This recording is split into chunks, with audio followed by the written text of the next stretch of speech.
চাঁদাটা কোনো কোনো সময় শ্রমিক এবং মালিকদের স্বার্থে তারা নির্ধারণ করে তারাই নির্ধারণ করে, মানে আমি বুঝাচ্ছি সমঝোতা করে তারা তাদের কল্যাণে কালেক্ট করে তাদের মতো ব্যয় করে, তাদের যে প্রক্রিয়া আছে সেটা তারা অনুসরণ করে। আর সেটা একটা কোনো কোনো জায়গায় এটাকে চাঁদাবাজি বলাটা কঠিন। চাঁদাবাজি আমি বলতেছি চাঁদাবাজি হচ্ছে সেইটি যেটি মানুষকে বাধ্য করে জোর করে নেওয়া হয়, তাদের নির্ধারিত প্রক্রিয়া না, কোনো অবৈধ শক্তি সেটা করতে চায়, সেটা করার কোনো সুযোগ নেই, সেটার করার আমাদের এই মন্ত্রণালয়ে থাকবে না, যে কোনো মূল্যে আমরা সেটা তার হতে দিব না, সেটা আমাদের অঙ্গীকার। কিন্তু যে চাঁদাটাকে কোনো কোনো সময় চাঁদাবাজি বলা হয়, সেটা অনেক সময় সমঝোতা তারা করে নিয়েছেন পরিবহন মালিকরা, তাদের অর্থ তারা এই হারে কালেক্ট করে তাদের এই কল্যাণে ব্যয় করবে, সেটা আমার জায়গা থেকে রহিত করাটা কোনো সুযোগ থাকে না, আমি সেটা মিন করতে চেয়েছি। সেটা অপরাধ, সেটা আমরা নজরদারি করবো। না না আচ্ছা আচ্ছা, আপনি দেখেননি না, আমি মালিকদের বসছি, একটু শোনেন না প্লিজ, আপনি তো দেখেন না, এটা দেখার বিষয় না। কথাটা হচ্ছে আমি শ্রমিক কেন্দ্রীয় সংগঠন যারা আসছে তাদের নিয়ে বসেছি ওই ঘটনার পর, মালিকদের যে সমস্ত আছে সমিতি আছে তাদের নিয়েও বসেছি, তারা ব্যয় করেন।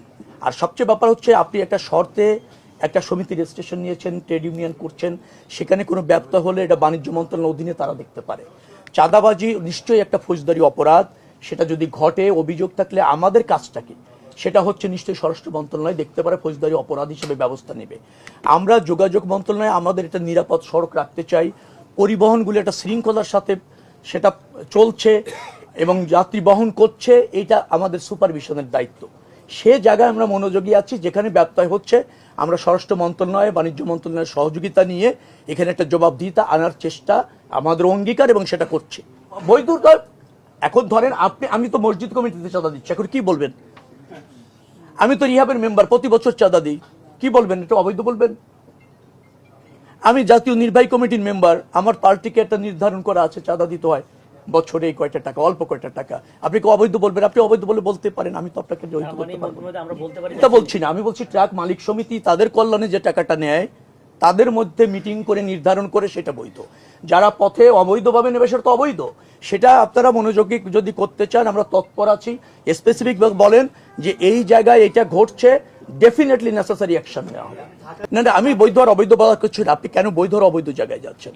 বাস মালিকদের কাছে আপনি বলছেন যে নেওয়া হয় যারা রুট চালিয়ে কোম্পানিগুলি চালায়, এখন কোম্পানি এবং বাস মালিক কি শর্তে ওখানে বাস দিয়েছেন সেটা জানলে বোঝা যাবে যে সেখানে কোনো ব্যত্যয় ঘটছে কিনা। এখন কোম্পানির সাথে যদি বাস মালিকদের ওইরকম সমঝোতা থাকে, তার বাসটি ওই রুটে চললে তিনি 100 টাকা দিবেন, আমি জানি না আছে কিনা, থাকলে তো আপনি অবৈধ বলতে পারছেন না, উনি অ্যাগ্রি করেছেন। আর যদি ওনার কাছে জোর করে নেওয়া হয়ে থাকে যেটা উনি অ্যাগ্রি করেন নাই, আমাদের জ্ঞাত করেন, আমরা ব্যবস্থা নেব।